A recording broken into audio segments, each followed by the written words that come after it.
In Pantheon, Rise of the Fallen, the upcoming MMORPG by Visionary Realms, great care is being taken to ensure the things you find in the world will carry prestige. Whether that's your first piece of decent armor, or that epic weapon you've been striving for, being the bearer of items of notoriety will create a sense of pride.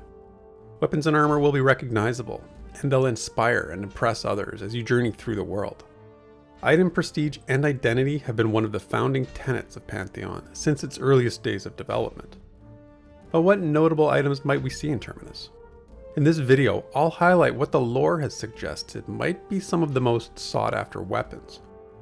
The lore, as written by J.N. Gerhardt, Pantheon's lead writer, has hidden a surprising amount of legendary arms within its pages. In addition to combing through the text, I've also looked back at past developer streams and concept art in search of these weapons. As always, keep in mind Pantheon is in pre-alpha development right now, so nothing's set in stone. But here's what we know so far about the lore of legendary weapons. Pantheon Plus. As we'll see throughout this video, a weapon bearing a name almost always denotes an item of great power. Such is the case with Thaylen Greyborn in her journey to the Deadstorm Valley when she wields Onus Kiss. Consider the following passage from Tales from the Fire Part 1. She had treated her blades with alchemical compounds of precise composition, testing them firsthand as she could.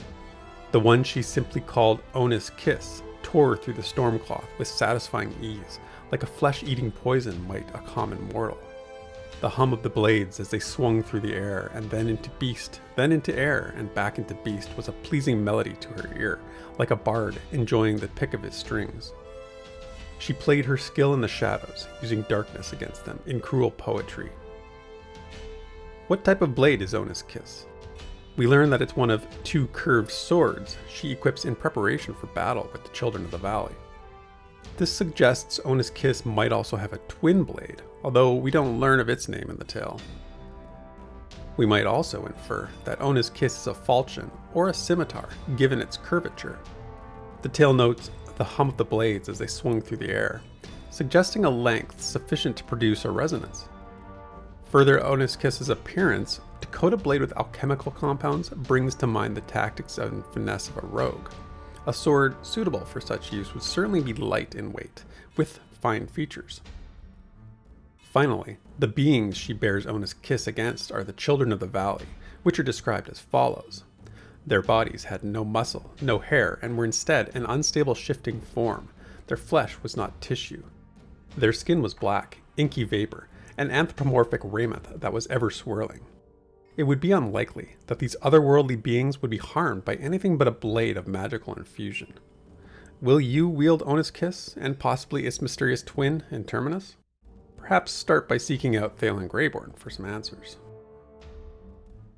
From thin light blaze to a weapon of dramatic heft, we find our next legendary Deathbringer, Moonfell, in the hands of Arakamel, an ogre direlord. The lore notes, for several years, Arakamel continued to be hunted, but the body count of his assailants only grew in kind. In the early months, most were killed with his bare hands, until he fashioned a black-bladed weapon known as Moonfell. While he's no longer actively sought, there is a rumor that a bounty remains on his head, and even that his name is carved into the very throne of the Black Moon clan. This so every successor king who sits upon it will be taunted until the dawn is dead. We can see Moonfell in the concept art for Arakamel, which allows us to appreciate the size of this epic weapon. It stands as tall as the ogre himself, with its black blade as wide as his powerful arms. The composition of the blade is something to speculate upon. Black as a representation of Dire's hold upon Arakamel is mentioned several times in the tale. For example, it was Arakamel's eyes that changed first. Something clouded over them, a red that swirled for a moment before settling to a black as deep as the pit that consumed his father. Perhaps the blade is an unremarkable metal that has come to change with its owner's metamorphosis. Or perhaps the blade is the Dire itself. It's noted that Arakamel crafted the weapon, and we've previously learned that the Dire is a tangible substance in the world. When I interviewed J.N. Gerhardt, he stated the following. The Dire is something that is in and of Terminus. It is very ancient. So if we allow for this, then it follows that Moonfell may be a weapon only capable of being wielded by the Dire Lord class. A prestigious symbol of your status amongst the Dire Lords of Terminus without a doubt. However, I doubt Arakamel will simply be handing it over to the first Dire Lord to come along. A less evil weapon, but likely more powerful in its own right, we come to the Arm of the Emerald Sky. An elegant staff of the Spriggan folk is described thusly in the lore: beauty and danger combined. Comprised of natural, organic forest matter grown into being by the skillful mystic arts of the Oldwood Spriggan folk, this elegant staff is wielded with equal grade and ferocity, a highly fitting technique speaking to the wild and potent qualities of nature itself.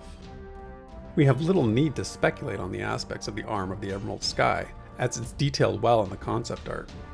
Note the crystal of emerald verdant fire, illuminated and alive with living energies drawn from the essence of the great forests of the natural world.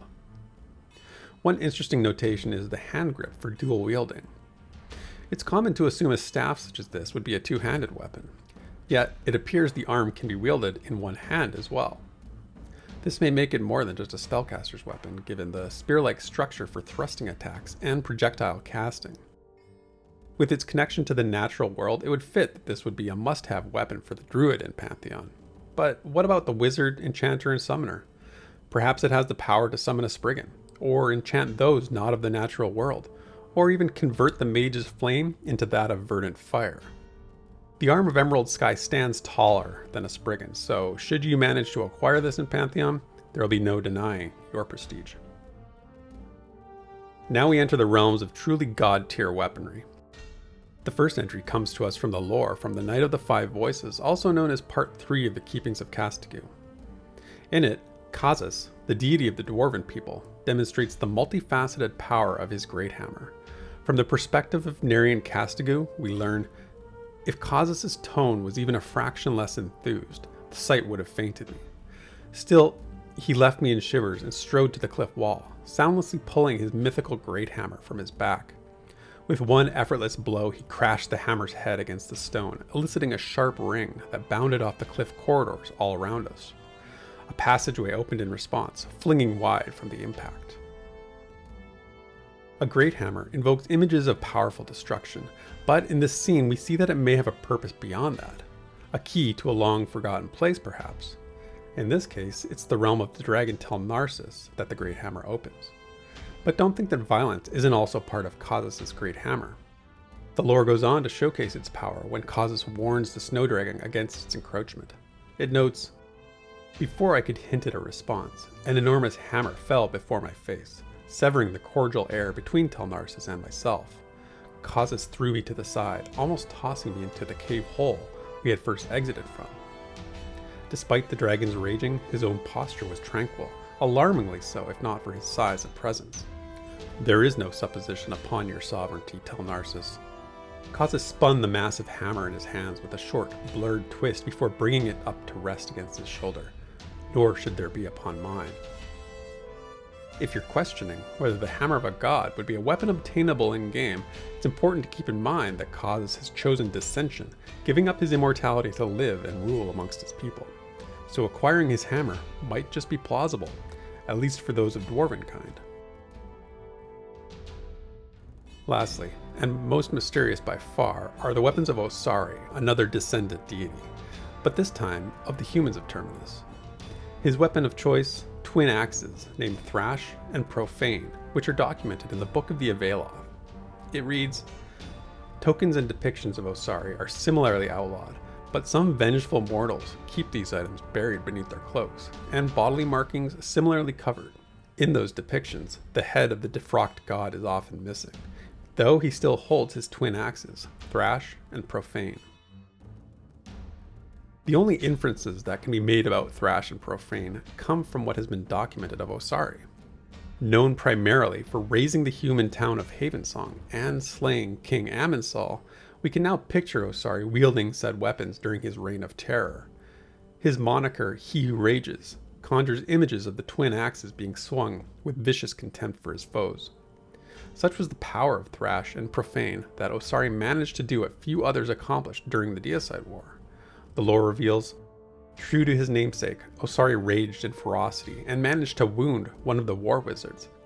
But his might could not overcome the relentless heroes, and he fell dead on the very earth he had wiped Havensong from, as if he had merely prepared his own grave. What became of Thrash and Profane after Osari's death? Do they lay buried in the Silent Plains somewhere? Or perhaps deep in the vaults of Thronefast as memoirs of the human's divine betrayal? It's with great certainty that I can say, if in Pantheon you were to acquire Thrash and Profane, or ultimately both, there would be few who would not cower in your presence, because prestige is not solely the province of the good. Having weapons that are identifiable and prestigious is one of the tenets of Pantheon I value the most, and knowing the lore of these items brings them to life in my mind. Of course, this is all just theory crafting, and maybe none of these items will actually be in the game, although that would feel like a real missed opportunity to me. Let us return to the days of MMOs when we heard legends of items. We long sought them out, and maybe, just maybe, we were the envy of others when we finally obtained them. If you enjoyed this video, please consider subscribing. But until next time, cheers, and thanks for watching.